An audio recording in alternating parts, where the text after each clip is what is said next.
As-Sunnah Foundation.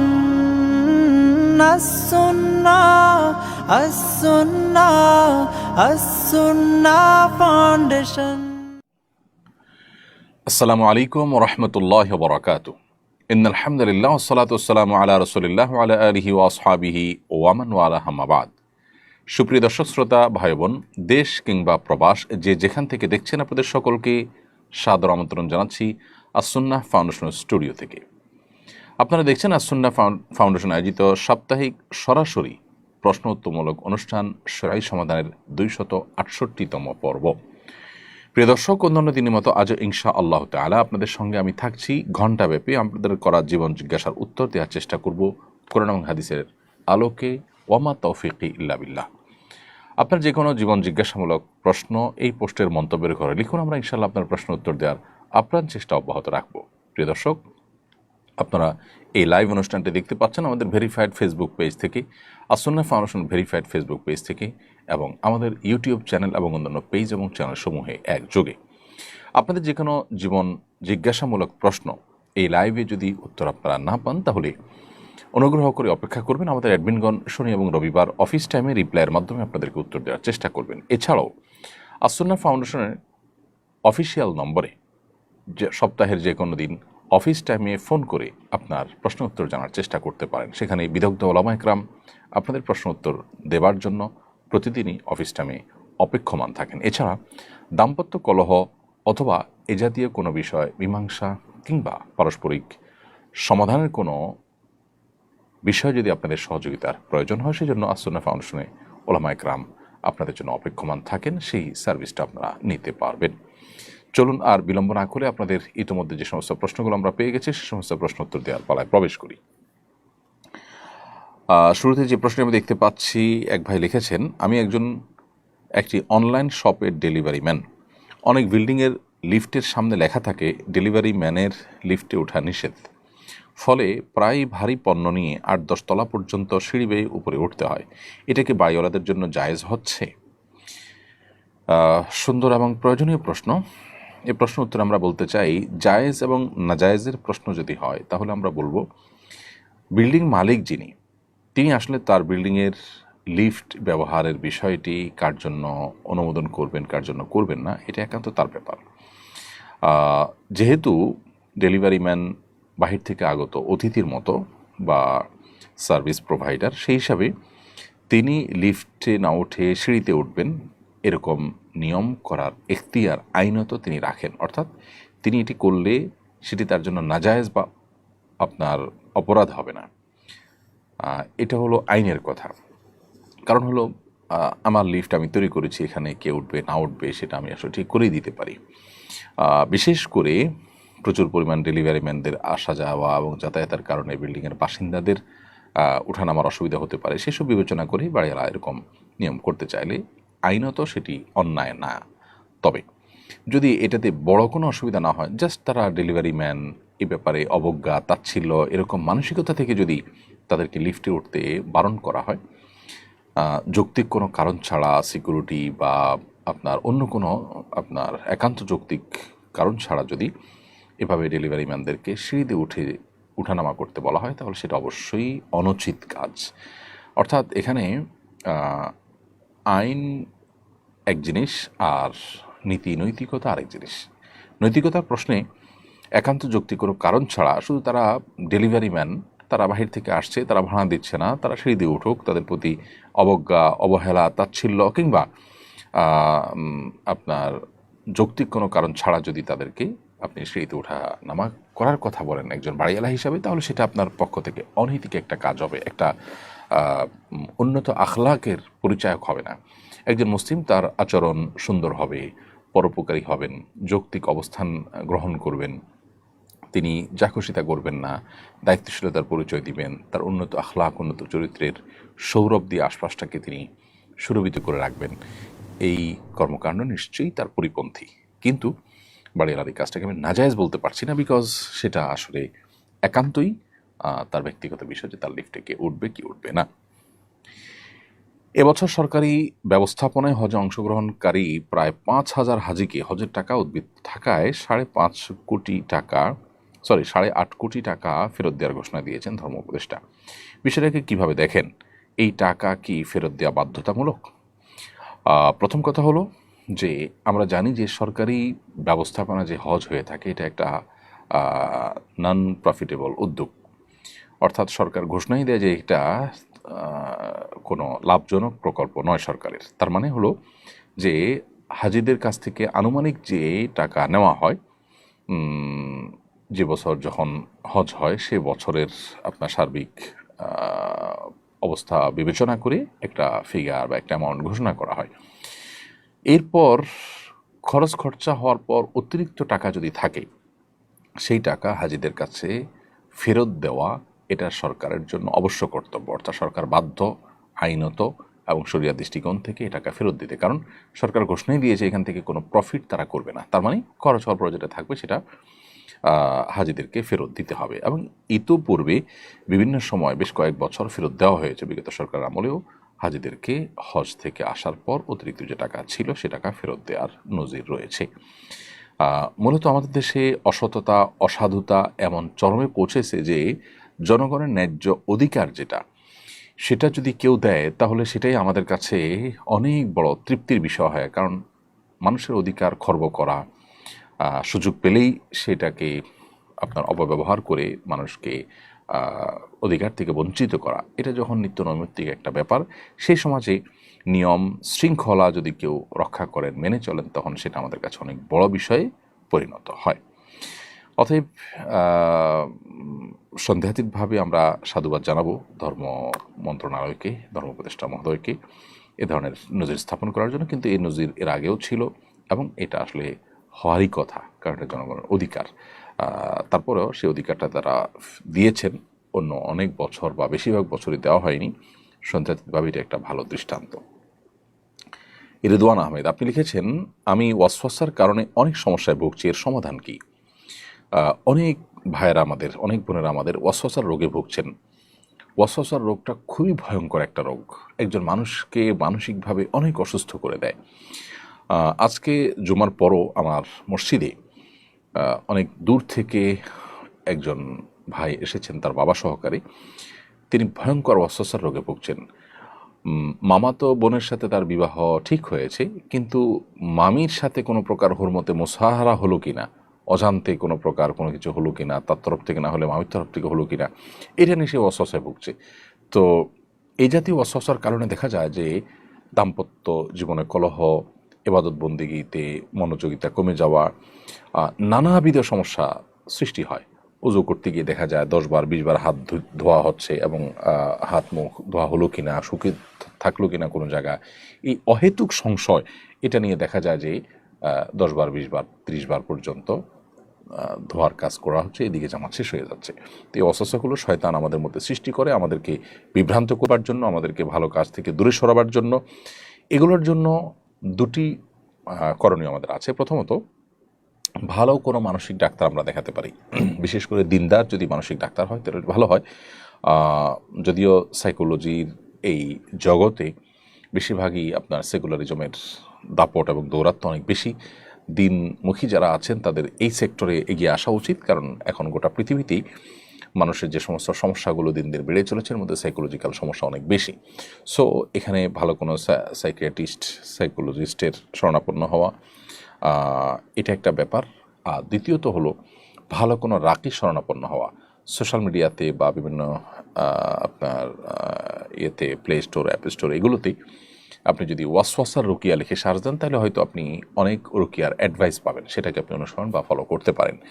Audio বা video পেলে সেগুলো আপনি মনোযোগের সাথে শুনতে পারেন। আমি আশা করি যে আপনি যদি ভালো মতো রুকিয়া করেন তাহলে ইনশাআল্লাহ আপনার এই ওয়াসওয়াসার সমস্যা কেটে যাবে। আর অনেক ভাইরা, অনেক বোনেরা এই সমস্যায় ভুগছেন এবং এটার কারণে তাদের জীবন অনেকটাই ব্যাহত হচ্ছে। তৃতীয়ত আরেকটি সম্পূরক সমাধান বলতে চাই, সেটি হলো ওয়াসওয়াসা রোগের মূল ট্রিটমেন্ট হলো এটাকে ইগনোর করা। যিনি ওয়াসওয়াসা রোগে ভুগছেন তার এটা বোঝা উচিত এটা শয়তান আমাকে পেরেশান করবার জন্য করছে, অতএব এটাকে আমলে নেওয়া মানে হলো শয়তানের কাজটাকে ত্বরান্বিত করা এবং সহজতর করা। ওয়াসওয়াসা দিয়ে শরীয়তের কোনো কিছু সাব্যস্ত হয় না। সো আমাকে 3বার হাত ধোয়ার কথা নবী সাল্লাল্লাহু আলাইহি ওয়াসাল্লাম নির্দেশ করেছেন ওযুর জন্য, আমি 3বার হাত ধোবো, এরপরে শুকনা আছে কিনা এটা আমার দায় নেই, এটা রাসূল আকরাম সাল্লাল্লাহু আলাইহি ওয়াসাল্লামের বিষয়। পেশাব করার পর অহেতুক ওয়াসওয়াসা যে ফোঁটা আসলো কিনা, আরও আরেকটা ফোঁটা বের হলো কিনা, এগুলো দূর করবার জন্য নবী সাল্লাল্লাহু আলাইহি ওয়াসাল্লাম নিজে বলেছেন যে ভেজা হাত আপনার পাক কাপড়ের উপর দিয়ে মারার জন্য, যাতে করে কোনো প্রকার ওয়াসওয়াসার কারণে আপনি পেরেশান হওয়ার সুযোগই না থাকে। কারণ আপনি দেখবেন যে সব পানির ফোঁটা, আমি তো পানি একটু আগে মেরেছি, অত এগুলো পানির ফোঁটা। সো কোনো কিছু উজু করতে গিয়ে একটু পানি দেখলাম, আর এটা পেশাব বের হলো কিনা, এটা নিয়ে আমি অহেতুক পেরেশানিতে পড়ে গেলাম, আবার কাপড় পাল্টাপাল্টিতে চলে গেলাম, এদিকে জামাত শেষ হয়ে গেল, এগুলোকে পাত্তা দেওয়ার কোনো কারণ নেই। অতএব ওয়াসওয়াসাকে ইগনোর করা হলো ওয়াসওয়াসার অনেক বড় একটা ট্রিটমেন্ট, এবং ইগনোর না করে এটাকে আমলে নেওয়া, এটাতে মনোযোগ দেওয়া, এটাতে ডুবে থাকা, এটা হলো শয়তানের সেই শয়তানি কর্মকাণ্ডকে অনেকটা বাস্তবায়ন করতে সহযোগিতা করা, যেটা আমাদের উচিত নয়। অতএব যারা রোগে ভুগছেন তারা এটাকে ইগনোর করবেন এবং আল্লাহর কাছে দোয়াও করবেন যে আল্লাহ এই ওয়াসওয়াসা থেকে আপনি আমাকে মুক্তি দান করেন, আল্লাহ তাআলা হেফাজত করুন। এরপরে প্রশ্ন করেছেন মোহাম্মদ নুরুল্লাহ, আপনি লিখেছেন মা প্রায় বলেন আমার পেটে একটা শয়তান হয়েছে, এটা জায়েজ কিনা? প্রথম কথা হলো যে মানুষকে শয়তান বলে আখ্যায়িত করা উচিত নয়, এটি এক প্রকারের গালি, আবার এক ধরনের মন্দ উক্তি। কারণ শয়তান শব্দের অর্থ হলো মূলত আল্লাহর রহমত থেকে যে দূরে সরে গেছে, যেটা শয়তানের ক্ষেত্রে, ইবলিসের ক্ষেত্রে যেমন ফিট হয়, মানুষরূপী কিছু লোক আছে তাদের ক্ষেত্রেও অনেক অংশে এই শয়তানিক কর্মকাণ্ডের মাধ্যমে তাদের ক্ষেত্রেও ফিট হয়। কিন্তু কোনো ব্যক্তি বিশেষকে জাস্ট একটু দুষ্ট প্রকৃতি হওয়ার কারণে তাকে শয়তান বলা অনুচিত, নিজের সন্তান হলেও তাকে শয়তান না বলা উচিত। প্রথমত সাধারণত মানুষ আল্লাহর রহমত থেকে দূর হয়ে গেছে এটা আমরা বলতে পারি না, কারণ আমরা জানি না সে আসলে আল্লাহর রহমত থেকে দূর হয়ে গেছে কিনা। শয়তানীয় কর্মকাণ্ডের কারণে আপনার জিনের পাশাপাশি মানুষকেও শয়তান বলা হয়েছে, কিন্তু সেটা হলো জেনারেল কথা। আপনার কোনো ব্যক্তি বিশেষকে, কোনো মুসলমানকে শুধু একটু দুষ্ট প্রকৃতি হওয়ার কারণে তাকে আপনি দুষ্ট বলেন, অন্য অনেক কথা বলেন, কিন্তু শয়তান বলবেন না। নবী করিম সাল্লাল্লাহু আলাইহি ওয়াসাল্লাম তিনি লাআন তাআন ছিলেন না, অশ্লীল কথা, কটু কথা, বদদোয়ামূলক কথা, এই ধরনের কথা তিনি বলতেন না, গালমন্দ টাইপের কথা এগুলো তিনি বলতেন না। সো সেই সমস্ত জায়গা থেকে ধরনের মন্তব্য না করাই উচিত। এমডি তাওসিফ হাসান, আপনি লিখেছেন একজন মানুষ তার রোগের কারণে সবসময় অপবিত্র হয়ে যায়, সালাত আদায়ের জন্য অজু করে জায়নামাজে দাঁড়ানোর আগেই তার শরীর এবং তার কাপড় অপবিত্র হয়ে যায়, বারবার কাপড় পরিবর্তন করতে গিয়ে তার সালাত আদায়ের ইচ্ছাটাই নষ্ট হয়ে যায়, এমত অবস্থায় ওই রোগীর করণীয় কী? বারবার তো এরকম ব্যক্তির পোশাক পরিবর্তন করার দরকার নেই, বরং এরকম অনবরত যখন শরীর থেকে নাপাক বের হতে থাকে, এরকম ব্যক্তি প্রত্যেক ওয়াক্তের জন্য অজু করবেন। অজু করার পর ওই ওয়াক্তের মধ্যে যত খুশি তিনি নামাজ পড়বেন, তেলাওয়াত করবেন, এবং ওই অজুতেই তিনি করবেন। এর মধ্যে ওই নাপাক বস্তু যতবার বের হবে তাতে তার অজু ভঙ্গ হবে না। এবং এই ধরনের ব্যক্তিকে মাজুর বলা হয় শরীয়তের পরিভাষায়, বিধায় তিনি এই অবস্থা নামাজ পড়বেন। এমনকি তার ওই অবস্থায় যদি কাপড় অপবিত্র হয়, অপবিত্র কাপড় নিয়েই তিনি নামাজ পড়তে পারবেন, কারণ তিনি মাজুর। বিধায় অহেতুক কষ্ট করা এবং এভাবে নিজেকে নামাজের প্রতি আপনার বিরক্ত করে তোলা, এটার একেবারেই প্রয়োজন নেই। বিধায় এ বিষয়ে যথাযথ পদক্ষেপ নিলে ইনশাআল্লাহ বিদিনিল্লাহ এই সমস্যার সমাধান হবে। সরকার যুক্তরাষ্ট্রের সঙ্গে একটি চুক্তি করতে যাচ্ছে, যে চুক্তির ধারাগুলো প্রকাশ্যে জানানো হবে না। জানা যায় এতে সামরিক নিরাপত্তা সংক্রান্ত বিষয়ও যুক্ত আছে। এ ধরনের গোপনীয় চুক্তির বিষয়ে নাগরিক হিসেবে আমাদের প্রতিক্রিয়া কী হওয়া উচিত? খুবই গর্হিত একটি বিষয়। এনজিও বেসড এই সরকার এমন অনেক কাজ করছে যে কাজের সমালোচনা আমরা আসলে করতে বাধ্য। সাধারণত পলিটিক্যাল বিষয়গুলোতে আমরা কোনো মন্তব্য পারতপক্ষে করি না, কিন্তু সরকার এমন কিছু উদ্যোগ নিচ্ছে যে উদ্যোগগুলো আমাদের সাথে, অর্থাৎ দেশের মানুষের সাথে কোনো কোনো ক্ষেত্রে বিশ্বাসঘাতকতার শামিল। যেমন জাতিসংঘ মানবাধিকার কমিশনকে ডেকে আনা এখানে, এটা সরকারের রুটিন কাজের মধ্যে পড়ে না, এবং একটা ইন্টারিম গভর্নমেন্টের কাজ হয় না। এটা যে কাজগুলো আসলে নির্বাচিত সরকাররা করতে সাহস পাবে না, সেরকম অনেকগুলো কাজ এনজিও বেসড এই সরকারের বিভিন্ন গুরুত্বপূর্ণ ব্যক্তিবর্গ তারা তলে তলে এই কাজগুলো এখন করিয়ে নিচ্ছে, যে তাদের জনগণের কাছে জবাবদিহিতা নেই, তারা জনগণের কাছে যেতে হবে না ভোটের জন্য। সো এই চান্সে তারা অনেকগুলো কাজ করে ফেলছে। এই কাজটি অর্থাৎ যুক্তরাষ্ট্রের সাথে এরকম কোনো গোপন চুক্তি করা সেরকম একটি কাজ। জনগণের ট্যাক্সের টাকায় চলা সরকার কোনোভাবেই জনগণের কাছে লুকিয়ে কোনো চুক্তি করতে পারে না। আমি মনে করি এটা গর্হিত কাজ এবং এখান থেকে সরকারের সরে আসা উচিত। হামিদুর রহমান রাসেল আপনি লিখেছেন, মা চাচা এবং ফুফুদের সঙ্গে সম্পর্ক রাখতে নিষেধ করেছেন। মায়ের কথা অমান্য করে চাচা ফুফুদের সঙ্গে সম্পর্ক রাখলে মায়ের অবাধ্যতা হিসেবে গণ্য হবে কিনা, আর মায়ের কথা মেনে চাচা ফুফুদের সাথে সম্পর্ক ছিন্ন করলে আত্মীয়তার ছিন্ন করা গুনাহ হবে কিনা, উভয় সংকটের মধ্যে আছে, করণীয় কি?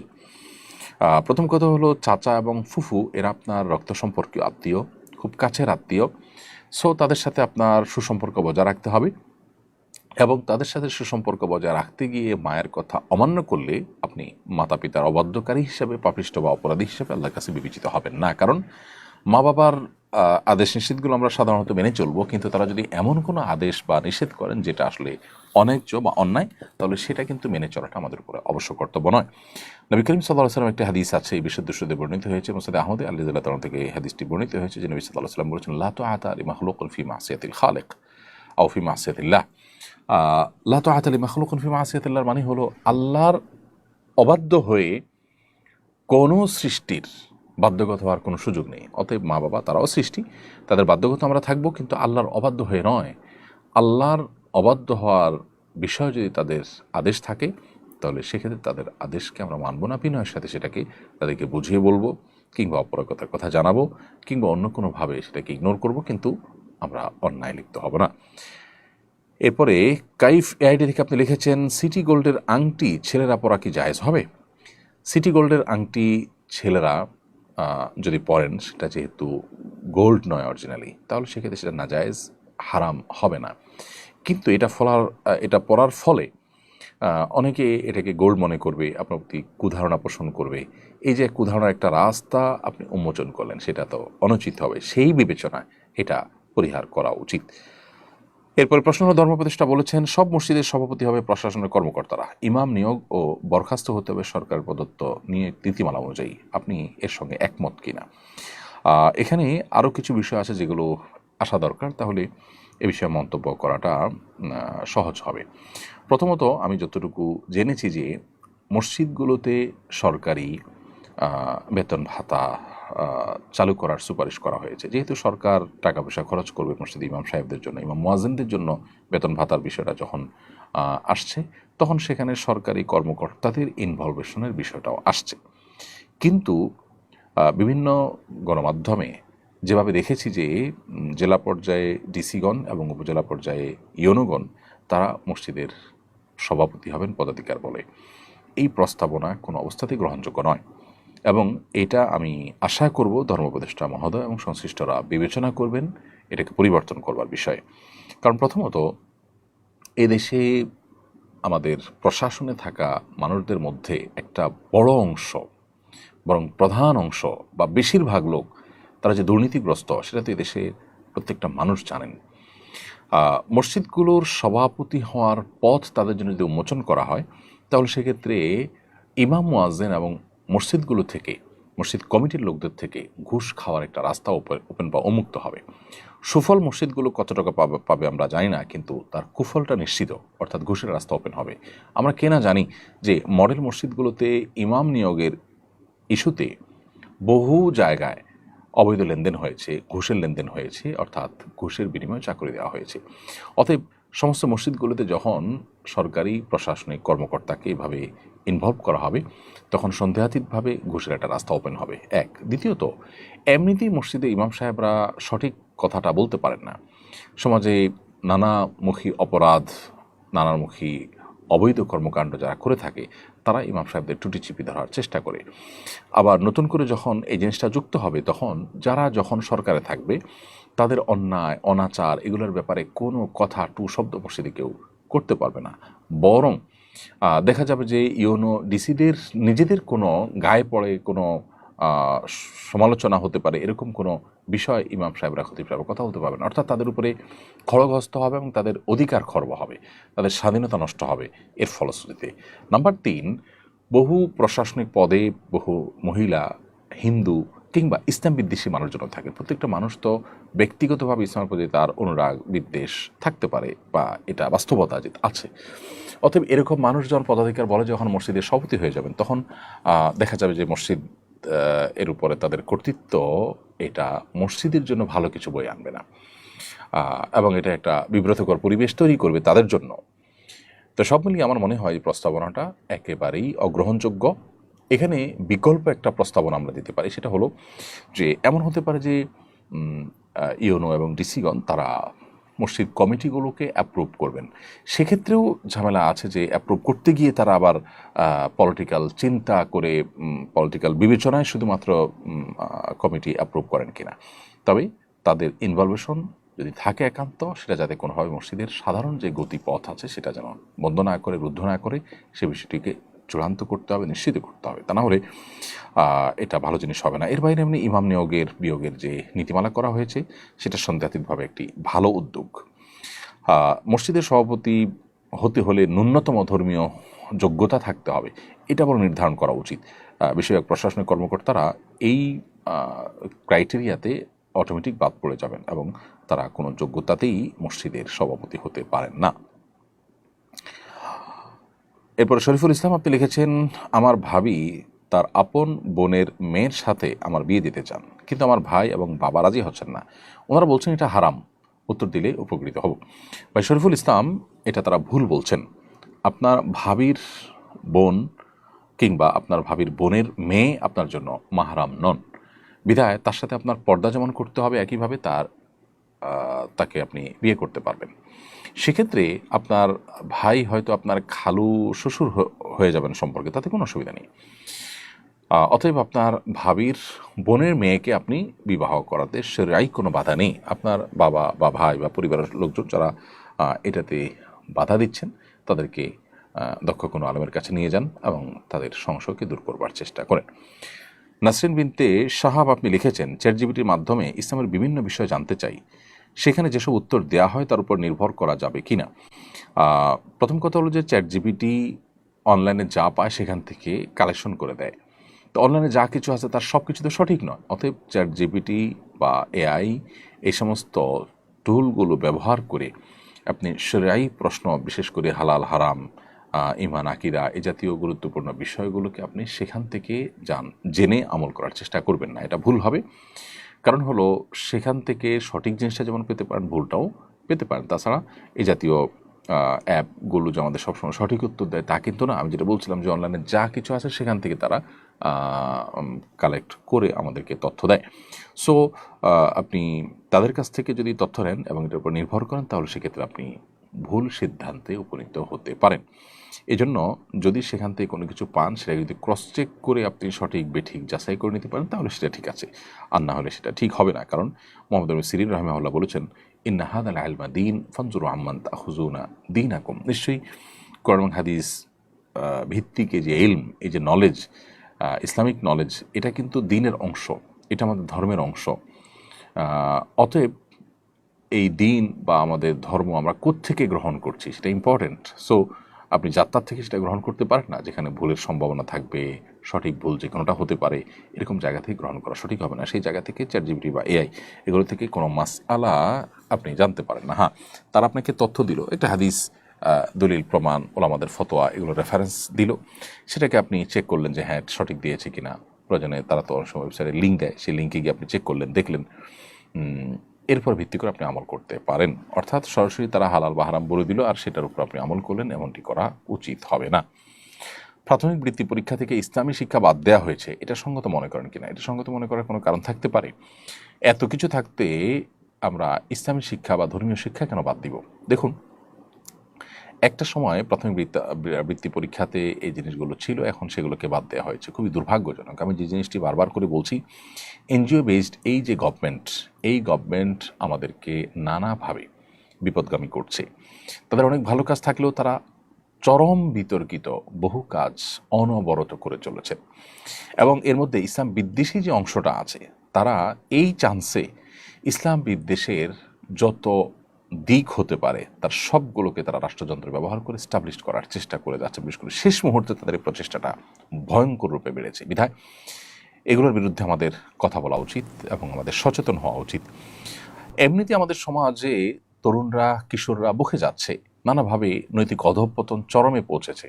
এরকম একটা পরিস্থিতি এসে যেখানে ধর্মীয় শিক্ষাকে বাধ্যতামূলক করা দরকার, নৈতিক শিক্ষাকে আরও গুরুত্ব দেওয়া দরকার, সেখানে এটাকে বাদ দেওয়া এটা খুবই অনাকাঙ্ক্ষিত এবং আনএক্সপেক্টেড একটি কাজ।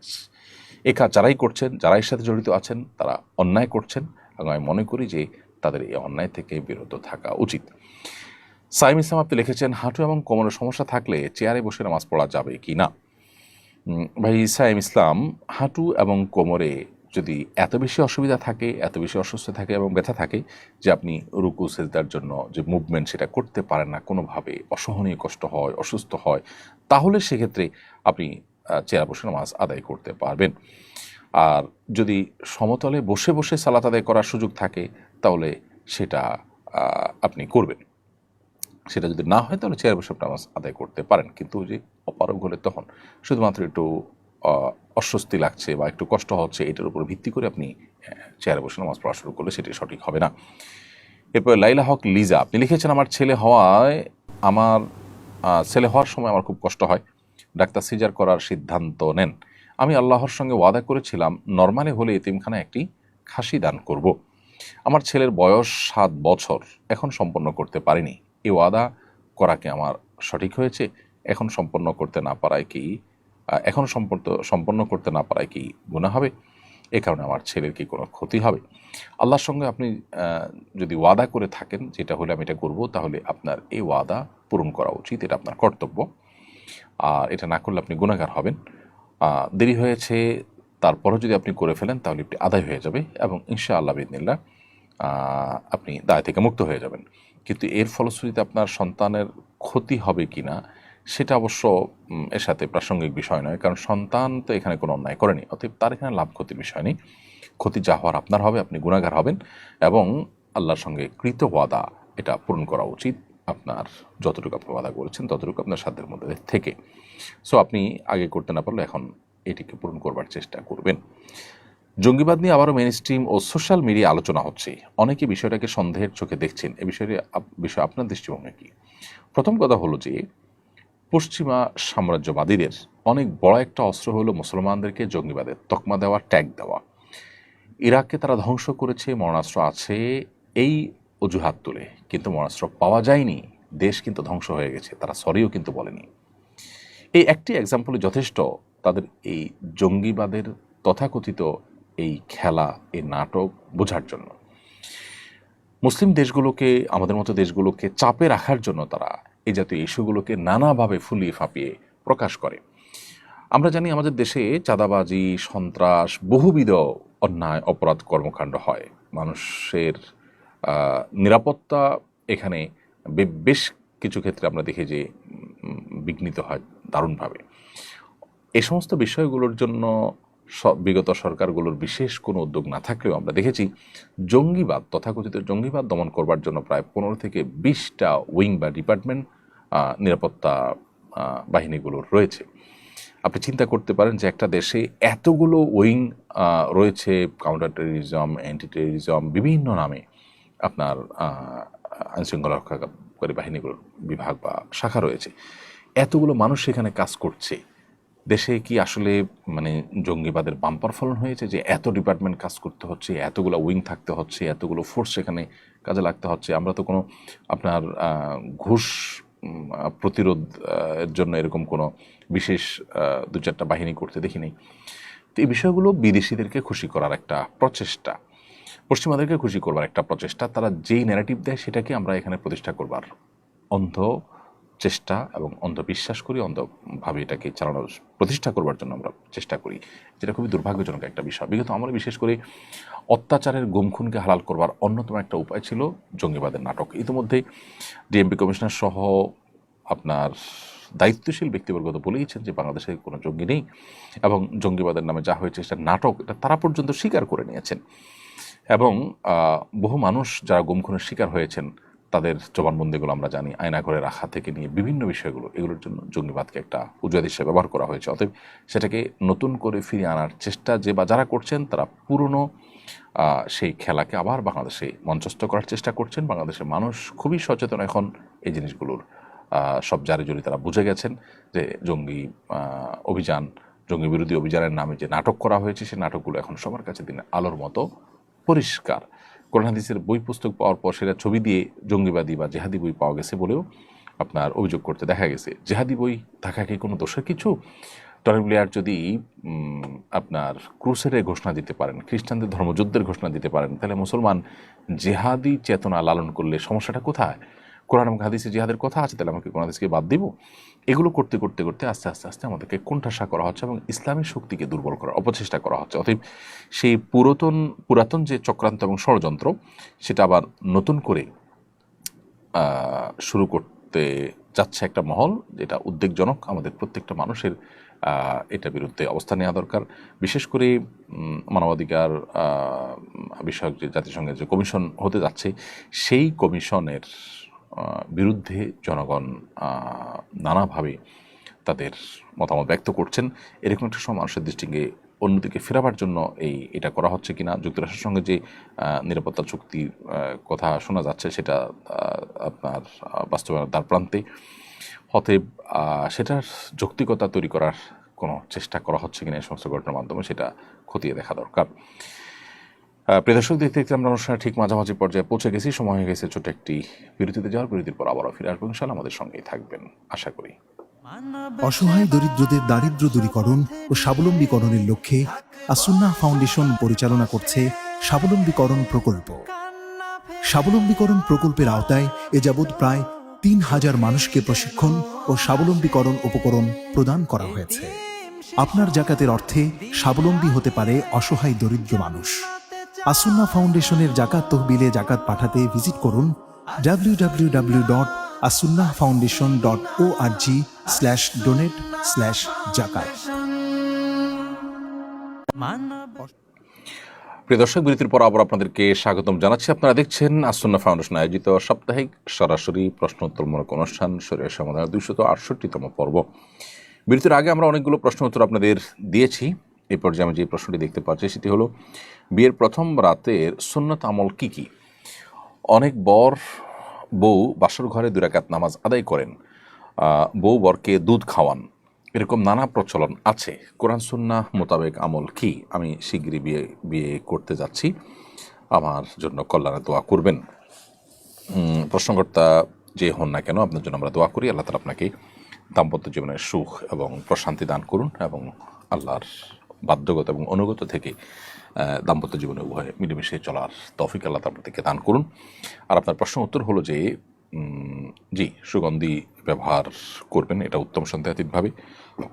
বিশেষ করে স্বামী স্ত্রীর প্রথম সাক্ষাতে একে অন্যের প্রতি ভালোবাসা এবং আকর্ষণ এটা যেন তৈরি হয়, সেজন্য সুগন্ধি ব্যবহার করা ভালো।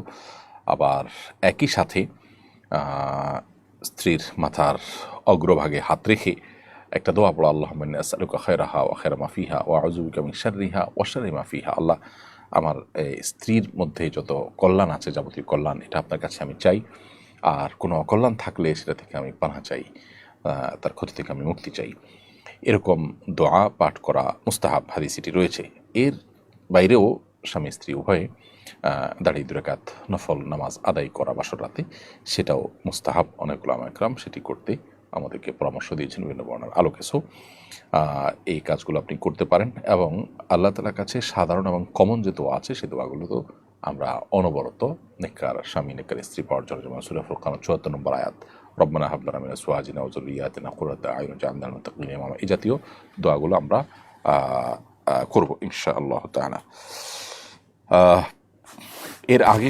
এরপরে প্রশ্ন করেছেন হাফেজ কারি জুবায়ের। আপনি লিখেছেন, দ্বিতীয় বিয়ের কনের সঙ্গে বিয়ের সময় এই মর্মে চুক্তি হয় যে বর বউয়ের কোনো আর্থিক দায় দায়িত্ব পালন করবে না। এই শর্তের ভিত্তিতে বিয়ে করা জায়েজ হবে কিনা? বিয়ে হয়ে গেলে আর্থিক দায়িত্বের বিধান কি? এই টাইপের বিয়েকে এখন আরব বিশ্বগুলোতে, বিশেষ করে জাওয়াজে মিসিয়ার তারা বলে, বা মিসিয়ার বিয়ে হিসাবে তারা আখ্যা দেয়। যদি কোনো স্ত্রী নিজে থেকে বলে দেন যে আমি আমার যে ভরণ পোষণের ব্যাপার আছে, এটা থেকে আমি আমার স্বামীকে দায়মুক্ত করে দিলাম। স্বামীকে যদি তিনি দায়মুক্ত করে দেন তাহলে সেক্ষেত্রে এটা জায়েজ আছে, এটা নাজায়েজ কোনো বিষয় নয়। আমরা নবী করিম সাল্লাল্লাহু আলাইহি সাল্লামের স্ত্রীদের মধ্যে একজন স্ত্রীর ক্ষেত্রে আমরা জানি যে তিনি নবী সাল্লাল্লাহু আলাইহি সাল্লামকে তার হক আদায়ের ক্ষেত্রে তার যে অন্য স্ত্রীদের সাথে সমান্তরালভাবে তার যে সাথে রাত্রি যাপন করা, তার সঙ্গে দিন কাটানো, এটার যে দায় নবী সাল্লাল্লাহু আলাইহি সাল্লামের ছিল স্বামী হিসাবে তার প্রতি, এটা থেকে তিনি নবী সাল্লাল্লাহু আলাইহি সাল্লামকে মুক্ত করে দিয়েছেন এবং নবী সাল্লাল্লাহু আলাইহি সাল্লাম সেটাকে অ্যাকসেপ্টও করেছেন। অতএব বিয়ের আগে থেকে যদি এরকম কোনো শর্ত দেওয়া হয় এবং উভয় যদি সেটার উপর সম্মত হয় তাহলে সেটি জায়েজ রয়েছে। এরপর প্রশ্ন করেছেন যে ভাই, তিনি লিখেছেন ইসরায়েল থেমে নেই, একদিকে গাজাবাসীর উপরে হামলা অব্যাহত রয়েছে, অন্যদিকে সিরিয়ার দিকে হাত বাড়িয়েছে। এ অবস্থা মুসলিম রাষ্ট্রপ্রধান ও জনগণ থেকে কি প্রত্যাশা করেন? দেখুন, গাজা ইস্যুতে আমরা তো আল্লাহর কাছে ক্ষমার অযোগ্য অপরাধ করে ফেলেছি, কি প্রত্যাশা করব? প্রত্যাশার কোনো জায়গা আছে আমাদের? মুসলিম দেশগুলো চরমভাবে ব্যর্থ হয়েছে, তারা ন্যূনতম কোনো দায়িত্ব পালন করতে তারা পারেনি, সক্ষম হয়নি। প্রতিবাদের যে শক্তিটুকু তারা ব্যয় করতে পারতেন, যেটুকু তাদের সাধ্যে ছিল সেটুকু তারা করতে পারেন নাই। নানা কারণে তাদের পিছুটান, দুনিয়ার চিন্তা, আল্লাহর প্রতি ঈমানের দুর্বলতা এবং স্বার্থপরতার মানসিকতা, এই বিষয়গুলো তাদেরকে তাদের দায়িত্ব থেকে অনেক দূরে সরিয়ে রেখেছে। আল্লাহ তাআলা আমাদেরকে মাফ করুন, গাজাবাসীদেরকে উদ্ধার করুন, আমাদেরকে আমাদের দায়িত্ব আল্লাহ তাআলা আদায় করার তৌফিক দান করুন এবং এই যে ওয়ালা পারা মুসলিমদের পরস্পরের জন্য ভালোবাসা, বৈরিতা, পরস্পর আল্লাহর জন্য ভালোবাসা, বৈরিতা এবং মুসলমানদের পরস্পরের প্রতি আন্তরিকতা, সৌহার্দ্য, এটা যেন ইমানের দাবি, ইমানের সাথে রিলেটেড একটা গুরুত্বপূর্ণ বিষয়। এর আলোচনা, এর পর্যালোচনা আমাদের সমাজে ব্যাপকভাবে বাড়াতে হবে। আল্লাহ তাআলা আমাদেরকে এই অপরাধকে মাফ করুন, এই জাতীয় অপরাধকে আল্লাহ তাআলা মাফ করুন, ক্ষমা করুন এবং আমাদেরকে আমাদের দায়িত্বকে যথাযথভাবে পালন করার তৌফিক দান করুন। সাইম ইসলাম আপনি লিখেছেন, ঘুমানোর সময় লুঙ্গি টাকনুর নিচে পরা যাবে কি না? ঘুমানোর সময় লুঙ্গি টাকনুর নিচে যদি চলে যায় তাহলে তাতে কোনো অসুবিধা হবে না। বিগত সপ্তাহে সম্ভবত এই প্রশ্নটি এসেছিল এবং এর উত্তর আমরা দিয়েছিলাম। সাধারণ স্বাভাবিক অবস্থাতে একজন পুরুষের লুঙ্গি, পাজামা, প্যান্ট, চাদর, জুব্বা এগুলো টাকনুর নিচে যেন না যায় সেটা খেয়াল রাখতে হবে। হাদিসে কঠোরভাবে নিষেধ আছে। শোয়ার পরে যদি সেটা চলে যায় তাহলে সেটা আসলে মানুষের একে তো ইচ্ছার বাহিরে, দ্বিতীয়ত এটা সাধারণ এবং স্বাভাবিক অবস্থা নয়, যার কারণে এতে কোনো গুনাহ হবে না ইনশাআল্লাহ তাআলা। তবে স্বাভাবিক অবস্থাতে টাকনুর নিচে যেন আমাদের লুঙ্গি, পাজামা, প্যান্ট ইত্যাদি না যায় সেই দিকটা আমাদেরকে খেয়াল রাখতে হবে। রোকেয়া বিনতে হেলাল আপনি লিখেছেন, মুরগির গলার ভেতরে যে সাদা রগগুলো থাকে ওইগুলোকে ফেলে দিতেই হবে, ইসলাম কি এ ব্যাপারে নিষেধাজ্ঞা? ইসলামে কি এ ব্যাপারে নিষেধাজ্ঞা আছে? আপনার হাড্ডির ভিতরে এবং আপনার গলার রগের ভিতরে, গলার হাড্ডির ভিতরে যে সাদা রগের মতো থাকে এগুলো খাওয়াকে মাকরুহ বলেছেন উলামায়ে হানাফ। যদিও এটা হাম্বলি ফকিহগণ বা সৌদি আরবের উলামায়ে কেরাম এটাকেও খাওয়া জায়েজ বলেন, এটাকে হারাম অবশ্য কেউ বলেন না, তবে মাকরুহ বলেছেন উলামায়ে আহনাফ। বিভিন্ন ফতোয়ার কিতাবগুলোতে সেটি রয়েছে। এমনি মিজানুর রহমান আদনান আপনি লিখেছেন, এআই দিয়ে তৈরি নারীদের ছবি কি পুরুষের জন্য দেখা জায়েজ, আর পুরুষদের ছবি কি নারীদের জন্য দেখা জায়েজ কিনা? ভাই মিজানুর রহমান, এআই দিয়ে তৈরি করা নারীদের ছবি পুরুষদের জন্য দেখা জায়েজ হবে না। যদিও সেই নারী রিয়েল কোনো নারী নয়, কিন্তু একজন পুরুষের জন্য একজন নারীর দিকে অবলোকন করা, গায়রে মাহরাম নারীর দিকে দৃষ্টিপাত করাটা যে কারণে হারাম সেই কারণটি এখানে বিদ্যমান আছে। এখানে তার মনের মধ্যে বাজে চিন্তা আসা, কল্পনা জল্পনা হওয়া, তার চরিত্র নষ্ট হওয়া, এই কারণগুলো এখানে বিদ্যমান আছে। ফলশ্রুতিতে এরকম ছবি দেখা থেকে একজন পুরুষকে বিরত থাকতে হবে। এই জন্য এ ধরনের ছবি ক্রিয়েশন করাও উচিত নয় বা ক্রিয়েট করা উচিত নয়। আবার এর বাইরে কোনো পুরুষের ছবি যদি তৈরি করা হয় তাহলে নারীদের জন্য পুরুষদের দিকে দেখাটা সর্বাবস্থায় সাধারণভাবে হারাম বা নিষিদ্ধ নয়। এটার যদিও উলামায়ে কেরামের একাধিক মত আছে, কিন্তু বিশুদ্ধর মত হলো ফিতনার আশঙ্কা না থাকলে নারীরা পুরুষদের দিকে তাকাতে পারে। তো সেই দৃষ্টিকোণ থেকে বা সেই হিসেবে এখানে পুরুষের কোনো ছবি আইডি তৈরি করা থাকলে কোনো নারীরা সেদিকে দেখতে পারে। তবে একেবারে পার্সোনাল পার্টস বা একান্ত ব্যক্তিগত অঙ্গ প্রত্যঙ্গ যেগুলো সতর যেগুলো সেগুলো দেখা জায়েজ হবে না কোনো অবস্থাতেই। আমাদের বিয়ের 1 মাস হয়েছে, এখনও শারীরিক কোনো সম্পর্ক হয়নি। হাজব্যান্ড চাচ্ছেন আমরা যখন একসাথে ঢাকায় শিফট হব তখন সন্তান নেওয়ার ব্যাপারে ভাবব, যাতে এর আগে কোনো ঝামেলা না হয়। এখন আমরা দুজন আলাদা ডিস্ট্রিক্টে আছি, এই অবস্থায় আমাদের জন্য জন্ম নিয়ন্ত্রণ করা জায়েজ হবে কি না। প্রথম কথা হলো যে এই ধরনের কোনো প্রতিবন্ধকতা, যেটাকে আপনি প্রতিবন্ধকতা মনে করছেন যে এখন বাচ্চা হলে দুজন দু জায়গায় আসি, ঝামেলা হবে, তাহলে আমরা একসাথে থেকে তখন বাচ্চা নেব, এই জন্য ওই পর্যন্ত আমরা জন্ম নিয়ন্ত্রণ করব, এই কারণটা শরিয়া গ্রাহ্য কোনো কারণ নয়। শরিয়ার দৃষ্টিকোণ থেকে জন্ম নিয়ন্ত্রণ তখনই করা যেতে পারে যখন এটা সাময়িক সময়ের জন্য হয় এবং এটার ফলে বাচ্চা কিংবা বাচ্চার বাবা বা মায়ের শারীরিক অসুবিধা তৈরি হওয়ার আশঙ্কা থাকে কিংবা লালন পালন করবার মতো কোনো পরিবেশ না থাকে। এখন সন্তান হলে সন্তানের মা লালন পালন করবেন এবং একটা সময়ের পর আপনারা ঢাকা চলে আসবেন, নিজেরাই সিদ্ধান্ত নিয়েছেন, তাহলে এখন আপনারা যেখানে আছেন না কেন বা আপনি যেখানে থাকেন না কেন সেখানে সন্তান লালন পালন করাটা এমন বিষয় নয় যে এখানে অসম্ভব। হ্যাঁ, 2টা বা 3টা সন্তান আছে ছোট ছোট, এখন আরেকটা সন্তান হলে কোনো কাজের লোক নাই, একা লালন পালন করা কঠিন হয়ে যাবে, এটা একটা বাধা হতে পারে, যুক্তি হতে পারে। কিন্তু এবারে প্রথম সন্তান, আপনি নিজের সন্তান নিজে লালন পালন করতে পারবেন আলহামদুলিল্লাহ, সুস্থ স্বাভাবিক মানুষ হলে এটা আপনার জন্য অসম্ভব বা অসাধ্য নয়।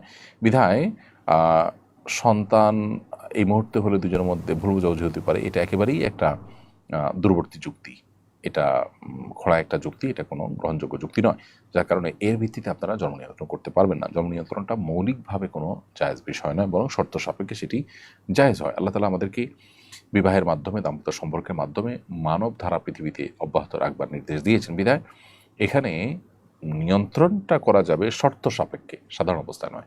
আর আপনি যে অজুহাতের কথা বলেছেন সেই অজুহাত আসলে শরিয়া গ্রাহ্য অজুহাত নয়। রোশনা আক্তার আপনি লিখেছেন, আমি একজন চাকুরিজীবী, আমার স্বামীর ইনকাম আমার চেয়ে কম, তাই সে আমার বেতন পুরোটাই সংসারে খরচ করে, আমার খারাপ লাগে, এতে কি আমার স্বামীর পাপ হবে? বোন রোশনা আক্তার, আপনি আপনার উপার্জনের পুরোটা স্বামীর সংসারে খরচ করতে বাধ্য নন, বরং আপনি সামান্যটুকুও খরচ করতে বাধ্য নন। আপনার স্বামীর ইনকাম আপনার চেয়ে কম দেখে আপনার ভেতরে পুরোটা সংসারে খরচ করার অধিকার তার নাই। আপনি বিনয়ের সাথে তাকে বোঝাতে পারেন, আমাদের এই ভিডিও ক্লিপ তাকে শোনাতে পারেন, কিংবা অন্য কোনো আলেমের শরণাপন্ন হয়ে তাকে বোঝাতে পারেন। নিজে সরাসরি বললে অসুবিধা মনে করলে অন্য কাউকে দিয়ে তাকে বলতে পারেন, এবং আপনি বিনয়ের সাথে তাকে বাধা দিতে পারেন, অথবা আপনি কিছু টাকা রেখে দিতে পারেন যে আমি কিছু টাকা রাখছি, সব খরচ করতে চাচ্ছি না, এটা বলা আপনার রাইট আছে। এতে তিনি যদি ভুল বোঝেন সেটা একান্তই তার ত্রুটি, আপনার ত্রুটি নয়। তারপরও আপনি যদি পুরাটা তার সংসারে, স্বামীর সংসারে খরচ করতে চান, আপনি সন্তুষ্টির সাথে করতে চান, এটা আপনার ব্যাপার। কিন্তু আপনি নিজে বলেছেন যে আপনার খারাপ লাগে, তার মানে আপনি সন্তুষ্ট নন। এমন অবস্থা আপনার স্বামীর এই কাজটা অন্যায়। আপনি খোলামেলা তাকে বলে আপনার যতটুকু প্রয়োজন আপনি রাখা, বা যতটুকু আপনি স্বামীকে দিতে চাচ্ছেন, যতটুকু দেওয়া, এই ডিসিশনটা আপনাকে নেওয়া উচিত স্বামীকে বলে। ইসরায়েলি পণ্য আলেমরা ব্যবহার করতে নিষেধ করেছেন, কিন্তু এরকম একটি পণ্য আমার জন্য বিদেশ থেকে একজন আত্মীয় উপহার পাঠিয়েছেন, এখন করণীয় কি? টাকা দিয়ে ওলামা ইকরাম এগুলো কিনতে নিষেধ করেন, যাতে করে তাদের প্রত্যক্ষ বা পরোক্ষ কোনো প্রকার সহযোগিতা না হয়, বা তাদের প্রতি আমাদের ঘৃণা প্রকাশের বা অন্যায় কাজকে নিরুৎসাহিত করবার জন্য অন্তত এতটুকু বয়কট আমরা করলাম, সেই জায়গা থেকে ওলামা ইকরাম বলে থাকেন। কিন্তু যদি আপনার কাছে জিনিসটা চলে আসে, কেউ আপনাকে দিয়ে দেয়, তাহলে সেক্ষেত্রে আপনি ব্যবহার করতে অসুবিধা নেই। আপনার মালিকানা চলে আসলে আপনি ব্যবহার করতে পারেন। এরপরের প্রশ্ন হলো, বেনামাজি পিতা মেয়ের বিয়েতে অভিভাবক হতে পারবেন কি না? বাবা বেনামাজি হওয়ার কারণে অভিভাবক না হতে পারলে অভিভাবক কে হবেন? বাবা বেনামাজি হওয়ার কারণে বিয়েতে অভিভাবক হতে পারবেন না, ব্যাপারটা কিন্তু সেরকম না। বরং বাবা অভিভাবক হতে পারবেন এবং বিয়ে বিশুদ্ধ হবে। রেজাউল করিম লিখেছেন, একজন আলেম নির্দিষ্ট জেলার নাম উল্লেখ করে অভিশপ্ত জেলা বলেছেন, শরীয়তে কি এমনভাবে বলার সুযোগ আছে? না, মোটেই না। কোনো আলেম হোক বা কোনো দিনদার মানুষ হোক বা কোনো সাধারণ মুসলমান হোক, কারোর জন্যই এটা জায়েজ নয় যে কোনো বিশেষ এলাকাকে উল্লেখ করে অভিশপ্ত এলাকা বলা। কোনো ব্যক্তি বিশেষকে অভিশাপ দেওয়া যেখানে জায়েজ নয়, সেখানে পুরো একটা এলাকাকে অভিশপ্ত এলাকা বলা কীভাবে জায়েজ হতে পারে? পুরো এলাকা আল্লাহর পক্ষ থেকে অভিশপ্ত, এটা কি তার কাছে কোনো ওহী নাজিল হয়েছে? এলাকা থেকে আল্লাহর কোনো রহমত নাই, রহমতপ্রাপ্ত মানুষ নাই? এমনকি কিছু মানুষ গুনাহে লিপ্ত, কিছু মানুষ খারাপ কাজে লিপ্ত, এটার কারণে পুরো এলাকাটাকে আপনি অভিশপ্ত বা জেনারেলি আপনি অভিশপ্ত জেলা এটা বলতে পারেন। এটা যদি কেউ বলে থাকেন, কেউ যদি করে থাকেন সেটা অবশ্যই অনুচিত। এর পরের প্রশ্ন হলো, ভারতে 8ম শ্রেণীর নতুন ইতিহাস বই প্রকাশিত হয়েছে। Exploring society India and beyond এই বইটি চলতি সপ্তাহে প্রকাশিত হয়েছে। এই পাঠ্য বইয়ে মোগল সম্রাট আকবরকে সহিষ্ণু কিন্তু বর্বর আর বাবরকে নিষ্ঠুর বিজেতা এবং আওরঙ্গজেবকে নির্দয় সামরিক শাসক হিসেবে উপস্থাপন করা হয়েছে। ইতিহাসে এই পুরনো লেখন আপনি কীভাবে মূল্যায়ন করবেন? এটা তো আসলে নতুন কোনো বিষয় নয়। ভারতে ইতিহাস বিকৃতির এই বিষয়টি অনেক পুরনো। বাংলাদেশ যখন ভারতের কর্তৃগত ছিল, বাংলাদেশে যখন পুতুল সরকার ছিল, তখনও হুবহু এভাবেই আমাদের পাঠ্যপুস্তকে ইতিহাস বিকৃতি করবার অপচেষ্টা আমরা করতে দেখেছি। এটা নতুন কোনো বিষয় নয়। আমার মনে হয় ইতিহাসকে বিকৃতি করার চেষ্টা করে আসলে কেউ সফল হয় না। সাময়িকভাবে মানুষের চোখে ধুলে দেওয়া যায়, মানুষকে বিভ্রান্ত করা যায়, কিন্তু সত্য ঠিকই মানুষ একটা সময় জানে।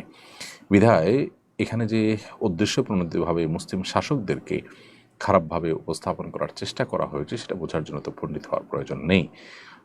ভারতবর্ষের ইতিহাসে বহু জালিম শাসক ছিল হিন্দুদের মধ্যে, তাদের সমালোচনা সেভাবে করতে দেখা যায় না। অথচ মুসলমানদের বহু ভালো গুণকে ইগনোর করে তাদের নামে মিথ্যাচার করে তাদেরকে নানাভাবে ভিলেন হিসেবে দেখাবার এই প্রচেষ্টা দীর্ঘদিন থেকে ভারতে হিন্দুত্ববাদীরা করে আসছে। আমরা আশা করব যে সাধারণ মানুষ সে দেশের তারা বিভ্রান্ত হবেন না এবং তারা সঠিক ইতিহাসটা জানার চেষ্টা করবেন এবং ইতিহাসকে বিকৃত করা বা পুনর্লিখন করা, এর মাধ্যমে ইতিহাসকে পরিবর্তন করার চেষ্টা, এটা আসলে কখনো সফল হয় না, সাময়িকভাবে বিভ্রান্তি তৈরি করতে পারে মাত্র। এরপর তাসনিম তাজিন আপনি লিখেছেন, কি করলে ডিপ্রেশন কমবে? ডিপ্রেশন থেকে রক্ষা পাওয়ার জন্য আমাদের একটা শর্ট ভিডিও আছে ইউটিউবে এবং ফেসবুকে, আপনি সেটা দেখে নিতে পারেন। সেখানে আমরা কোরআন হাদিসের আলোকে কিছু পরামর্শ দিয়েছি। প্রথমত, আল্লাহ বলেছেন আল্লাহ বিযিকরিল্লাহি তাতমাইন্নুল কুলুব, আল্লাহ তাআলার জিকির এটা মানুষ অন্তরকে প্রশান্ত করে। বিধায় অন্য ব্যস্ততা কমিয়ে আল্লাহর সাথে একান্ত যোগাযোগ বাড়ানো, আল্লাহর স্মরণ, আল্লাহর জিকির এটা বৃদ্ধি করা, এটা হবে আপনার ডিপ্রেশন দূর করবার অন্যতম উপায়। দ্বিতীয়ত হলো, ডিপ্রেশন এটা আসলে নৈরাশ্য থেকে আসে। আল্লাহর প্রতি বিশ্বাস যদি কারোর প্রগাঢ় হয়, আল্লাহ রহমান রাহমিন, আল্লাহ সব কিছু করতে পারেন, এই বিশ্বাস যদি কারোর থাকে, তাহলে তার মধ্যে ডিপ্রেশন কাজ করতে পারে না। বিধায় আমাদের ঈমান, আমাদের আল্লাহর প্রতি বিশ্বাস, আস্থা, এগুলো যদি আমরা বাড়াতে পারি, ইনশাআল্লাহ ডিপ্রেশন কমে যাবে। অর্থাৎ ঈমান এবং তাকওয়ার চর্চা বাড়াতে হবে। তৃতীয়ত, ইস্তেগফার, আল্লাহর কাছে আপনি নিজের গুনাহ এবং পাপাচারের জন্য যদি ক্ষমা প্রার্থনা করেন, তাহলে সেক্ষেত্রে আল্লাহ তাআলা আপনার ডিপ্রেশন এবং দুশ্চিন্তা দূর করে দেবেন। হাদিসে আসছে নবী সাল্লাল্লাহু আলাইহি ওয়াসাল্লাম বলেছেন, মাল্লাজিমাল ইস্তিগফার জাআলাল্লাহু মিন কুল্লি দিকিন মাখরাজা ওয়া মিন কুল্লি হাম্মিন ফারাজা। যে ব্যক্তি ইস্তেগফারকে আঁকড়ে ধরবে, অর্থাৎ সবসময় ইস্তেগফার করতেই থাকবে, আল্লাহ তাআলা তাকে সকল সংকটাপন্ন পরিস্থিতি থেকে বের হওয়ার পথ আবিষ্কার করে দিবেন, সকল পেরেশানি থেকে আল্লাহ তাআলা তাকে মুক্তি দান করবেন। এর পাশাপাশি চতুর্থ যে বিষয়টি বলতে চাই তা হলো দুরূদ পাঠ করা। বিশেষ দুরূদ পাঠ করলে সেটাও আমাদের দুশ্চিন্তা, পেরেশানি, ডিপ্রেশনকে দূর করবে ইনশাআল্লাহ, কারণ দুরূদের মাধ্যমেও সেটি হবে বলে হাদিসে রয়েছে। এবং সর্বশেষ বলতে চাই যে বিশেষ দোয়া আছে নবী সাল্লাল্লাহু আলাইহি ওয়াসাল্লামের, আল্লাহুম্মা ইন্নী আউযু বিকা মিনাল হাম্মি ওয়াল হাযান, আল্লাহ আপনার কাছে টেনশন, ডিপ্রেশন, দুশ্চিন্তা থেকে পানা চাই। এই দোয়াটা বেশি করে পড়বেন, ইনশাআল্লাহ আল্লাহ তাআলা আপনাকে হেফাজত করবেন। ইদানিং রাজনৈতিক স্লোগানে অশ্লীল শব্দ প্রয়োগের প্রবণতা বাড়ছে। সক্রিয় প্রায় সব রাজনৈতিক দলেই এটার চর্চা শুরু হয়েছে। রাজনৈতিক ক্ষেত্রে কি অশ্লীলতার ব্যাপারে ছাড় আছে? কোরআন হাদিসের আলোকে জানাবেন। না, প্রশ্নই ওঠে না।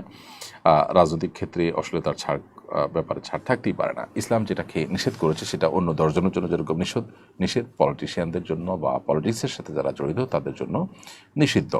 অশ্লীল বাক্য ব্যবহার করা এটা খুবই গর্হিত বিষয়।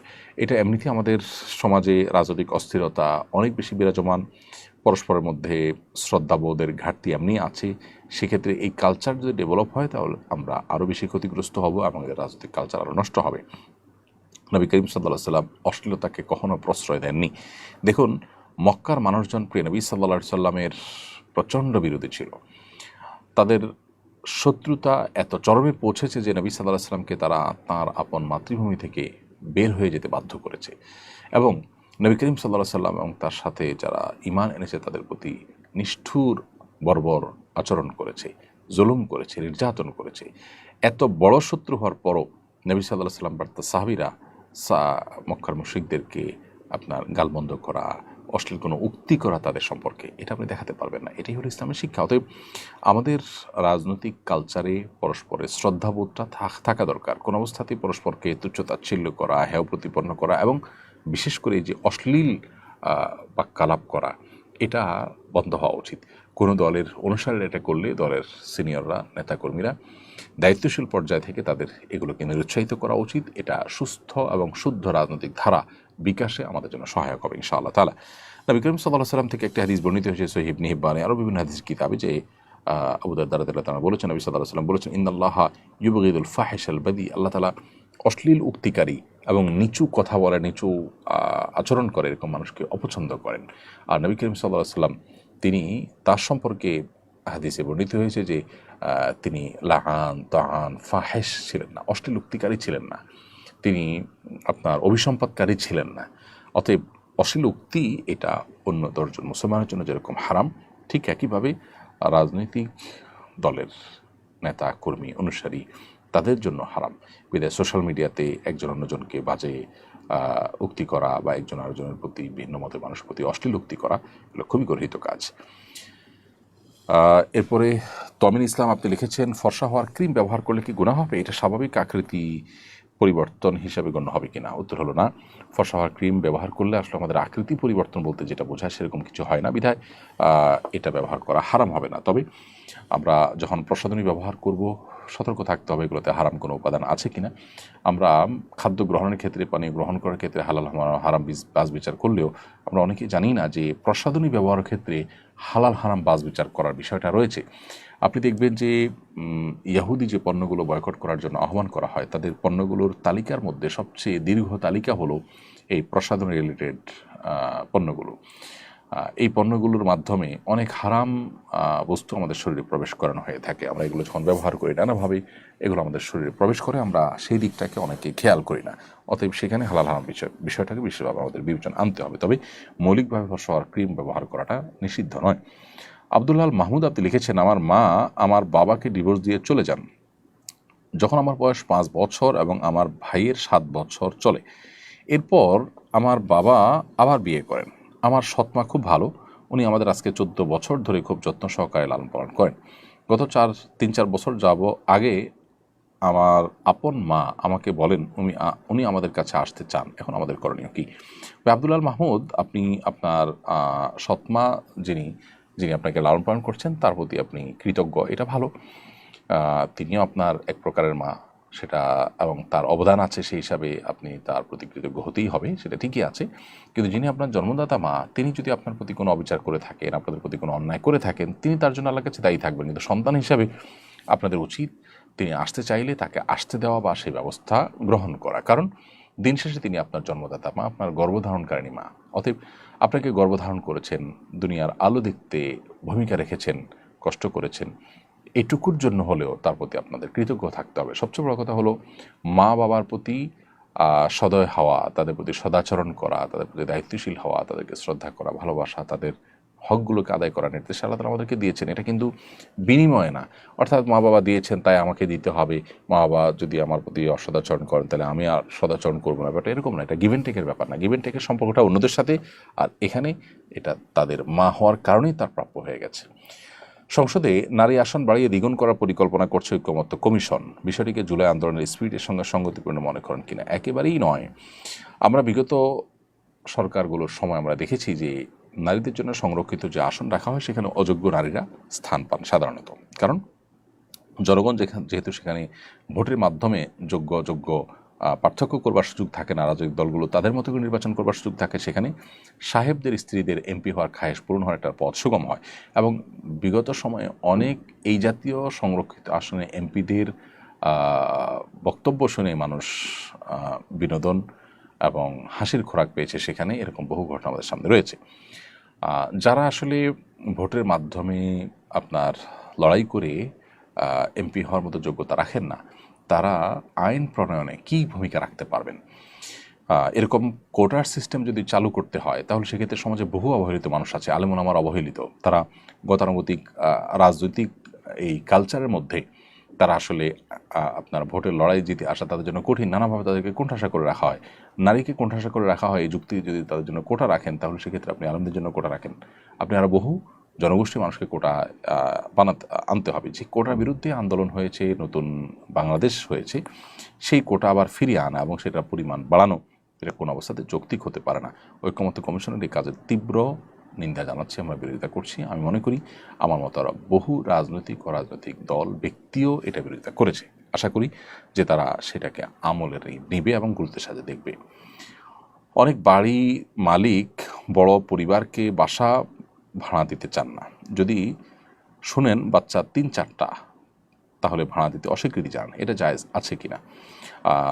মৌলিকভাবে তো কোনো বাড়িওয়ালার এই অধিকার আছে যে তিনি তার কার কাছে ভাড়া দিবেন না দিবেন, কোন ক্রাইটেরিয়া দিবেন না দিবেন, এটা একান্ত তার ব্যাপার। কিন্তু এটা জায়েজ আছে মৌলিকভাবে তার জন্য। তবে সন্তান বেশি দেখে ভাড়া না দেওয়া, একটু পানি বেশি খরচ হবে বা বিল্ডিংটা বেশি খরচ হবে, এটা নিশ্চয়ই ছোট লোকই, নিশ্চয়ই সেটা অনুচিত কাজ। একটা হলো আইন জায়েজ না জায়েজ হওয়ার বিষয়টা আইন দ্বারা নির্ধারিত হয়, আইন দ্বারা নির্ধারিত হয়। কিন্তু আরেকটা আছে নৈতিকতার প্রশ্ন। নৈতিকতার প্রশ্ন এটি অনুচিত একটা কাজ। বাংলাদেশের জাতিসংঘের মানবাধিকার কমিশনের আনুষ্ঠানিক কার্যক্রম শুরু হলো, এ নিয়ে সরকার আলেমদের আপত্তিকে তোয়াক্কাই করলো না। সরকার কতটা যথাযথ আচরণ করলো বলে আপনি মনে করেন? দেখুন, প্রথম কথা হলো যে জাতিসংঘ মানবাধিকার কমিশনের অফিস খোলা, এটা হলো এই সরকারের সবচেয়ে গর্হিত, সবচেয়ে জঘন্য কর্মকাণ্ডগুলোর মধ্যে থেকে একটা। বিধায় এই ব্যাপারে সরকার আরও দায়িত্বশীল আচরণ করবে সেটি আমরা প্রত্যাশা করি, এবং সেটা না করলে তারা আল্লাহর কাছে দায়ী থাকবেন, জনগণের কাছে তারা দায়ী থাকবেন। যদিও জনগণের কাছে তাদের যেতে হবে না, বর্তমান সরকার কোনো নির্বাচিত সরকার নয়, কিন্তু তাদের এই কর্মকাণ্ডের কারণে ইতিহাসে তারা কালপ্রিট হিসাবে লেখা থাকবে। জনগণ তারা বিরোধিতা করতে পারে, ওলামা ইকরাম, সচেতন নাগরিকরা তারা বিরোধিতা করতে পারে, তারা বিরোধিতা করেছেন এবং বোঝাবার চেষ্টা করেছেন সরকারকে যে এটা আমাদের জন্য ভালো কিছু বই আনবে না। কিন্তু আমরা জানি যে এনজিও বেস যে সরকার, সুযোগ পেয়ে বিশেষ করে শেষের দিকে এসে তারা তড়িঘড়ি করে তাদের অনেক এজেন্ডা, বিদেশিদের অনেক এজেন্ডাকে তারা বাস্তবায়ন করার জন্য কাজ করছেন। তারা দেশের মানুষের জন্য অনেকেই কাজ করছেন না। তো এই কাজটি সেরকম একটি কাজ। সরকারের এই আচরণ, অন্যায় আচরণ, গর্হিত আচরণ, এর আমরা বিরোধিতা করছি এবং তীব্র নিন্দা জানাচ্ছি। অনেক বাড়ির মালিক, এটার উত্তর দিয়েছি। জান্নাতুল ফেরদাউস আপনি লিখেছেন, মা বাবার মধ্যকার সম্পর্ক ভালো না, কাউকে কিছু বলতে ভয় পাই, কি করণীয়? মা বাবার মধ্যে সম্পর্ক যদি ভালো না থাকে, আপনি ভালো করার চেষ্টা করবেন এবং আপনি বিনয়ের সাথে তাদের সাথে উভয়ের সাথে সুন্দর আচরণ করবেন। তাদের মধ্যকার সম্পর্ক ভালো না, সেইখানে সন্তান হিসাবে আপনি প্রবেশ করে তাদের সাথে বেয়াদবি কারোর সাথে আপনি করতে পারেন না। পারলে তাদেরকে মিল করার চেষ্টা করবেন, তৃতীয় পক্ষকে এঙ্গেজ করার চেষ্টা করবেন, কিন্তু কোনো অবস্থাতে আপনি নিজে ভূমিকা নিতে গিয়ে কারোর প্রতি বেয়াদবি করবেন না। বিনয়ের সাথে আপনি কোনো উদ্যোগ নিতে চাইলে সেটা আপনি অবশ্যই নিতে পারেন। শান্ত ইসলাম লিখেছেন, জুমার দিনে মৃত ব্যক্তির জন্য মসজিদে মিষ্টি দিয়ে দোয়া চাওয়া হয়, তখন ইমামের সাথে মোনাজাত করা যাবে কিনা? প্রথম কথা হলো যে মসজিদে মিষ্টি দিয়ে দোয়া চাওয়ার এই কালচারটা সঠিক কোনো কালচার নয়। মৃত ব্যক্তির জন্য দোয়া, এটার কোনো বিনিময় দেওয়া উচিত নয়। আপনি যদি বলেন যে এটা আমি এমনি মানে সওয়াবের উদ্দেশ্যে খাওয়াচ্ছি, তাহলে সেটা মসজিদে কেন? এখানে তো দোয়ার জন্য বলেছেন, ভালো কথা, আপনি বস্তিতে বহু রাস্তায় বহু গরিব মানুষ আছে সেখানে দেন। তো এখানে দেওয়াটা মূলত দোয়ার এক ধরনের বিনিময়ের মতো, যেটা না জায়েজ। আর দ্বিতীয়ত হলো যে মসজিদে এ ধরনের মিষ্টি বিতরণের যে কালচারটা, সেটা আসলে এটা দৃশ্যত বিনিময়ের মতোই দেখায়। আর যদি বলেন যে না, মসজিদে আগত মুসল্লিদেরকে আমি খাওয়াচ্ছি মুর্দাকে সওয়াবের আশায়, তাহলে সেটা ইসলামের সওয়াবের উদ্দেশ্যে মানুষকে খাওয়ানো জায়েজ আছে, সেটা সেই যুক্তিতে জায়েজ হতে পারে। আর আপনি দোয়াতেও সামিল হতেই পারেন, দোয়া তো করতেই পারেন মুর্দার জন্য, সেটা ভিন্ন বিষয়। বইনা এডি থেকে আপনি লিখেছেন, আমার স্বামীর বিধবা ভাবি এবং তার 21 বছরের একজন ছেলে আছে। এতদিন আমরা একসাথে থাকতাম, কিন্তু এখন আমাদের পরিবারের সন্তান নিয়ে একসাথে থাকা সম্ভব হচ্ছে না, আমরা আলাদা থাকতে চাই, এতে কি আমাদের গুনাহ হবে? আপনার স্বামীর বিধবা ভাবি, অর্থাৎ আপনার যা তিনি আছেন, তার সাথে আপনি একসাথে বসবাস করছেন। এখন পর্দাপোশিদার অসুবিধা হবে এই কারণে যদি তার থেকে পৃথক হয়ে যান, তো সেটা মৌলিকভাবে কোনো নাজায়েজ বা অন্যায় কাজ নয়, সেটা আপনারা করতেই পারেন। বরং গুনাহ থেকে বাঁচার জন্য পৃথক হওয়াটাই নির্দেশিত। এছাড়া মেহরাব হোসেন আপনি লিখেছেন, নামাজের মধ্যে হাঁচি এলে নামাজ হবে কি না, এ সময় করণীয় কি? হাঁচি যদি আসে নামাজ হয়ে যাবে। হাঁচি আসলে নামাজ হবে না এমন কোনো কথা নেই। হাঁচি আসলে হাঁচিটিকে থামানোর চেষ্টা করবেন, বা হাঁচির সময় মুখে এতে হাত দেওয়ার চেষ্টা করবেন আশপাশের মানুষের যেন গায়ে আপনার কোনো ময়লা না যায়। জায়ান আহমেদ লিখেছেন, বর্তমানে মিনার কিছু তাঁবু মুজদালিফার সীমানায় দেওয়া হয়েছে, এখানে অবস্থান করলে কি মিনা মুজদালিফায় দুই উকুফই হবে? মিনার তাঁবু যদি মুজদালিফায় দেওয়া হয় তাহলে সেক্ষেত্রে ওই তাঁবুতে মুজদালিফা রাতের যাপন নিয়ত থাকলে সেটাও হবে, আবার মিনা রাতের যাপন নিয়ত থাকলেও সেটাও হবে। কারণ মিনা ফুল হয়ে যাওয়ার পর তাঁবুটা যেতে যেতে মিনা মুজদালিফা পর্যন্ত গিয়েছে, ওইটা মিনার অন্তর্ভুক্তি হবে, যেহেতু মিনাতে আর কোনো জায়গা নেই। বিধায় ওই তাঁবুতে আপনি মিনা রাতের যাপন নিয়ত থাকলে সেটা আদায় হবে, আবার মুজদালিফা রাতের যাপন নিয়ত যদি থাকার সুযোগ থাকে সেটা থাকলেও আপনার আদায় হয়ে যাবে। আফিফা আফরিন আপনি লিখেছেন, আমার স্বামী সুস্থ সন্তানের জন্য 10টা গরু দেওয়ার নিয়ত করেছিল।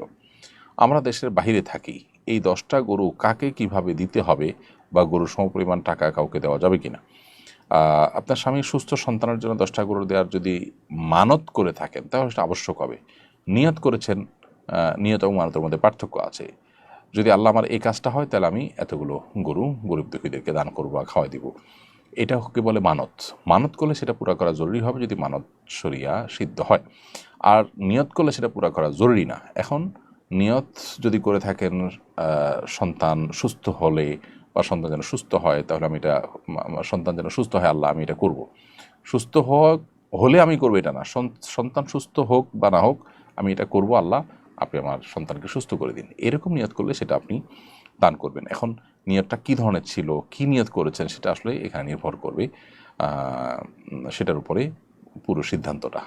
তাহলে আমরা পুরো নিয়তটা না জানলে মন্তব্য করতে পারছি না। পার্টিকুলার এই কেসে আসলে বলা কঠিন যে তিনি তা কী করবেন, এই জন্য ডিটেল তার নিয়তটা খোলাসা করতে পারে সেটা কি মান্যতের ক্যাটাগরিতে ছিল নাকি নিয়তের ক্যাটাগরিতে ছিল, এবং নিয়ত তিনি কী বলেছেন।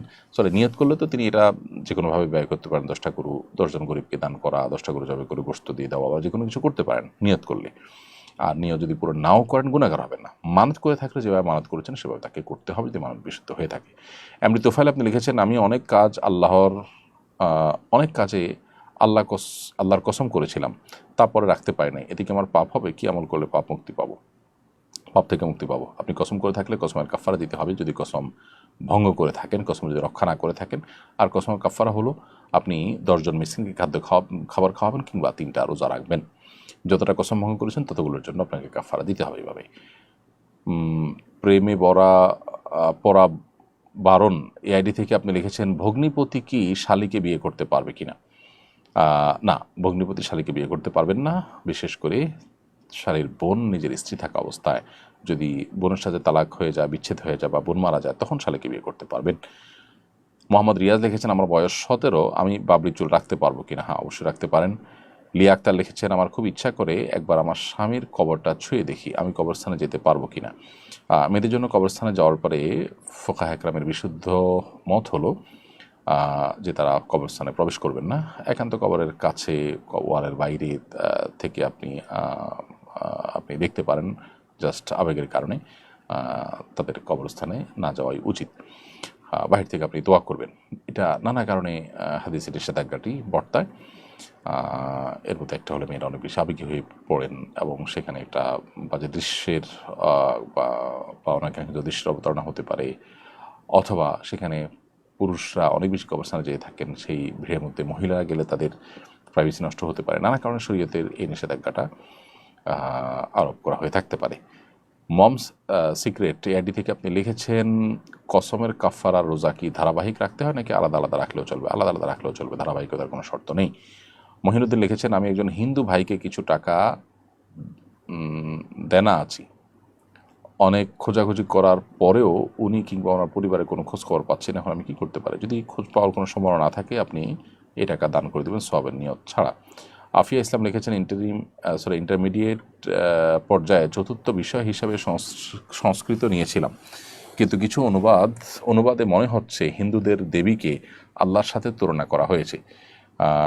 এগুলোতে কি গুনাহ হবে? পরিবর্তন করে ফেলা উচিত? ইন্টারমিডিয়েট পর্যায়ে আপনার পড়ালেখা করতে গিয়ে আপনি এই যে পরিস্থিতির শিকার হয়েছেন বলে আপনি বলেছেন, সেগুলো সন্দেহাতীতভাবে বিশ্বাসের জায়গা থেকে করলে তো ইমানে যাওয়ার মতো বিষয় থাকবে। হিন্দু দেবীকে নওয়াজুবিল্লাহ আল্লাহর সাথে তুলনা করার এই বিষয়টাকে আপনাকে ঘৃণা করতে হবে। পরীক্ষার হলে আপনার এটার উত্তর দেওয়া ছাড়া কোনো উপায় নাই, সেই জায়গা থেকে আপনি আপনার যদি লিখে থাকেন তাহলে সেক্ষেত্রে ইমান হয়তো যাবে না, কিন্তু এটা গুনাহ হবে, সন্তান ব্যাপারে তওবা করা উচিত। পরিবর্তন করার সুযোগ থাকলে তো অবশ্যই পরিবর্তন করে ফেলা উচিত, যেহেতু এখানে গর্হিত কাজ করার প্রয়োজন হচ্ছে। এমকে মাকসুদুর রহমান লিখেছেন, কোনো হিন্দু যদি কোনো মুসলিমকে টাকা দিয়ে বলে তুমি এ টাকা দিয়ে কোরবানি করো, তাহলে এ টাকা দিয়ে কোরবানি করা যাবে কিনা? কেউ যদি টাকা দেয় কোনো হিন্দু, তার থেকে টাকা নেওয়া যেতে পারে, সে যদি গিফট হিসেবে দেয় সেটাকে আপনি কোরবানি করলে করতে পারেন। বিউটি বি এআইডি থেকে লিখেছেন, আমার ফজরের নামাজের পর ঘুম আসে, এর কারণে আমার ক্ষতি হবে কিনা? ফজর নামাজের পরে না ঘুমানোটাই উত্তম, কিন্তু এটা এমন কোনো বিষয় না যার কারণে গুনাহ হবে। লাকি একটা লিখেছেন, আমি 3 সন্তানের মা, 3টাই সিজার, আর বাচ্চা নিতে চাইনি কিন্তু আল্লাহ দিয়েছেন, 4 নম্বর সিজার হবে, এখন কি আমি জরায়ু উল্টে দিতে পারবো? কারণ এরপর বাচ্চা হলে লাইফ রিস্ক হবে। প্রথম কথা হলো যে সত্যি এটা লাইফ রিস্ক কিনা সেটা নিশ্চিত হওয়া দরকার। যদি লাইফ রিস্ক একান্ত না হয় তাহলে সেক্ষেত্রে আপনি এমনটি না করে বরং কঠোরভাবে জন্ম নিয়ন্ত্রণ করতে পারেন। আর যদি এটা লাইফ রিস্ক হয় সেটাই চূড়ান্ত সত্য এবং আপনাকে বেঁচে থাকার প্রয়োজনটা করতেই হয়, বিকল্প কোনো উপায় না থাকে, তাহলে এটা জায়েজ হতে পারে। নাজমুল মিয়া লিখেছেন, বউ কথায় কথায় রাগ করে কি করব? এই জাতীয় ইস্যুগুলো নিয়ে আমাদের অনেক বক্তব্য আছে সোশ্যাল মিডিয়াতে, বিস্তারিত সেগুলো শোনার চেষ্টা করেন। আমরা সংক্ষিপ্ত ভাষণ একেবারে লাইভের শেষের দিকে আমরা স্কিপ করছি। রুবেল লিখেছেন, সরকারি খালের জায়গা ভরাট করে মসজিদ নির্মাণ করা হচ্ছে, এবার ইসলাম কি বলে? সরকারি খালের জায়গা ভরাট করে মসজিদ নির্মাণ করা উচিত হবে না, মসজিদ নিষ্কণ্টক জায়গাতে করার চেষ্টা করা উচিত। আল্লাহর ঘরকে আসামের কাঠগড়া দাঁড় করানো আমাদের উচিত নয়। প্রিয় দর্শক, দেখতে দেখতে অনুষ্ঠানের একেবারে শেষ প্রান্তে এসে আমরা পৌঁছে গেছি, সময় হয়েছে বিদায় নেওয়ার। আমরা আজকের মতো এখানে শেষ করছি। ইনশাআল্লাহ আগামী লাইভ অনুষ্ঠানে দেখা হবে, কথা হবে। সে পর্যন্ত আল্লাহ আমাদের সবাইকে ভালো রাখুন, সুস্থ রাখুন, নিরাপদে রাখুন। হাজা মা ইনদি ওয়াল ইলমু ইনদাল্লাহ ওয়া জাযাকুমুল্লাহু খায়রা। আসসালামু আলাইকুম ওয়া রাহমাতুল্লাহি ওয়া বারাকাতুহু। আসুন্নাহ ফাউন্ডেশন, উম্মার স্বার্থে সুন্নাহর সাথে।